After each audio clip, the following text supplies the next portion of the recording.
Hi, I'm Doc Holliday, and today I'm going to talk to you about this business that you're really breaking your hump to get into, show business. I want you to let this sink in. Show business, two words. Show business. Show, a little word. Business, a big word. Now remember that through this whole thing and through your whole career. This career that you're trying to get, or you're working at getting, is a double-edged sword. And I don't think too many of you realize how much it entails. You know, if you hit or when you hit, there's a lot of responsibility that comes with it. Responsibility that maybe you're not thinking about or don't even realize that it exists before you go for that elusive record deal that catapults you into the unknown. Number one, you give up your privacy. The minute you walk out the door of your private home, it's showtime. Meaning that, you know, the public perceives you to be a certain way because you've worked it that way. And much like, take Elvis Presley, he couldn't go out no place. I mean, he had to rent an amusement park just to go on a ride, okay? Same thing with Michael Jackson. I mean, it's just ridiculous. The minute you walk outside, it's showtime. And the public has to see you as they perceive you to be. You know, there's many times in my career where I've woke up in the morning and just say, man, I'd love to shave this damn beard off. Or I'd love to get my hair cut and wear normal hair. Or I'd love to not go out with this hat on. But you can't. That's the way they perceive you to be, and that's the way you have to be, whether you like it or not. And remember, let this sink in hard. Your character is who you really are. Your reputation is who people think you are. And it's tough to live up to an image. So this goal that you're breaking your hump to get demands a lot of things once you get it. Now, getting to a record deal.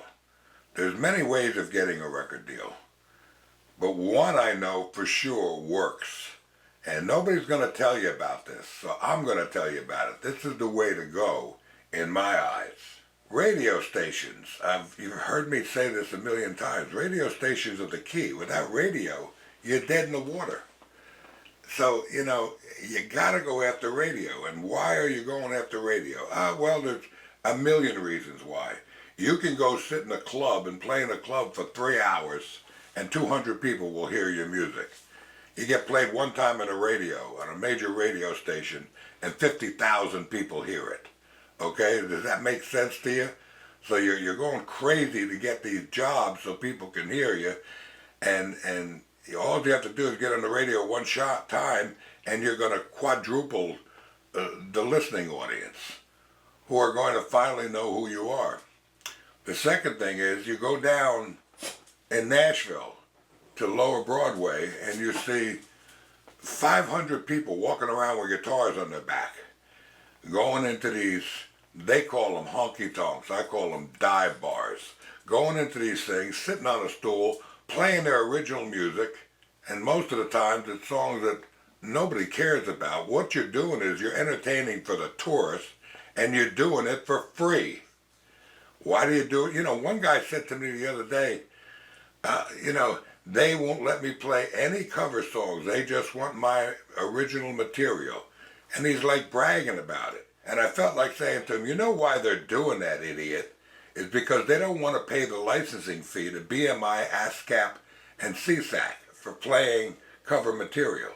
So they tell you to play your originals, and then they don't have to pay. So they're not paying you.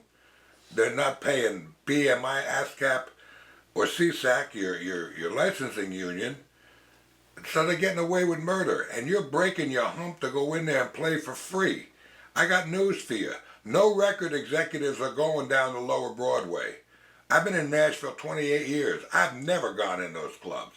And I don't know anybody at a major label or a major status that go into those clubs. So the bottom line is, what the hell are you doing?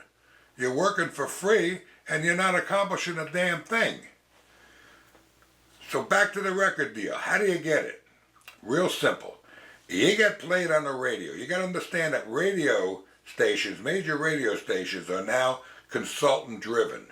By that I mean that there's a consultant that programs for 30 or 40 radio stations. And he gives them a playlist of anywhere from 50 songs to 60 songs. And that's all they can play. Don't think a disc jockey can play what he wants to play. He can't. He's got to come off that list that the consultant gives him. Okay? I mean, he can spin you one time, but it's a non-reported spin. It does you no good. Absolutely nothing other than you sit in the car and you play your song on the radio. And you say, oh, I've arrived.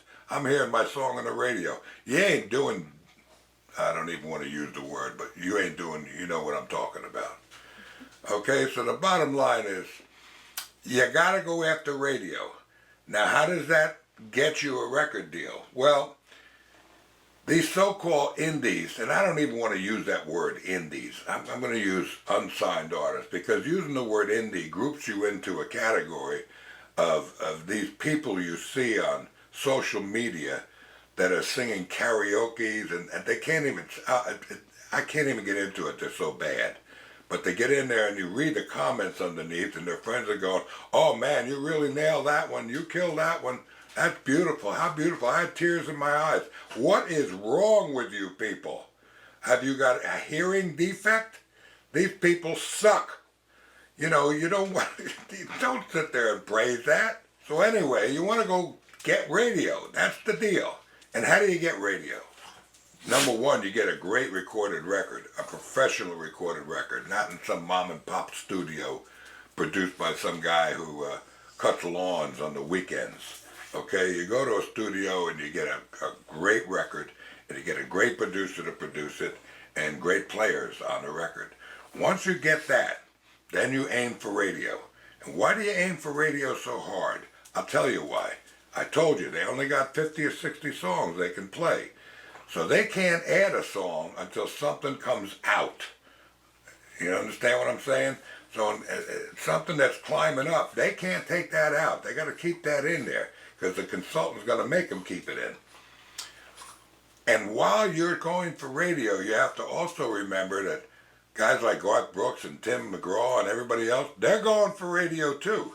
And they've got in-house promo people on a major label doing their promotion. So every week they're checking those playlists. And they call a radio station, hey man, can you add the new Garth Brooks records? We need it. You know, we need a shot. And the DJ on the other end or the music director on the other end says, nah, we can't add it until something comes out. So now they're looking at the list. And who can they take out? What record is dying? What can they get out of there? And all of a sudden they come up with your name. Now who is this guy? He's getting played 6 times a day. Get him out of there and put Garth in there. Or put Tim in there. Or put Jason in, or whatever. Give us that valuable 4 minutes radio time. And the music director on the other end says, I can't do it because the listeners like it and I gotta wait until he dies and then I can put you in. Okay, so here you are now, you're sitting there grabbing that 4 minutes of radio time.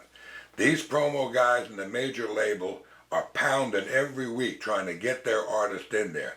They can't get in there until you fail, until you get out of there. How do you get the record deal? Real simple. You are stealing their 4 minutes of time, valuable radio time. You're taking it away. Now they got 2 choices. Number 1, they either assassinate you, or number 2, they sign you. So they're not in competition with you, you are them. And that's what you do. You're stealing that time. Once you steal that time, and even though they don't come after you and buy you, they still know who you are. They're seeing that name on that playlist. And that's a whole lot more powerful than you playing at some dive bar on Lower Broadway in Nashville for free. Okay, so that's just one way. And remember, in this business, you don't have to be a great singer. You got to be different. That's the key. You got to be different. I mean, Willie Nelson's never going to make it to the Singers Hall of Fame. Or neither will Johnny Cash or Waylon Jennings or sure as hell Chris Christopherson ain't getting in there. but they're different. And that's what you gotta be. You gotta be different. Get in there with something different, pound those radio stations, stay on top of them, and then you're a done deal. But before you do that, before that radio station's gonna even listen to you, you gotta have one great produced record. And that's the key. All right, with notable players, because this is a political business any way you want to look at it. Get those good old boys on there. Not these characters that say, oh yeah, I toured with Willie Nelson. Yeah, you toured with him for one tour, and then you never played with him again. Now you're back in these bedroom studios impressing people with the one thing that you did in your life. So, do it the right way. Do it the way I'm telling you. And if there's any way I can help you, or if you're a great artist that's different out there, I want you. I want to produce you. Okay, so just give me a call. The number's right on the bottom. Give me a shout.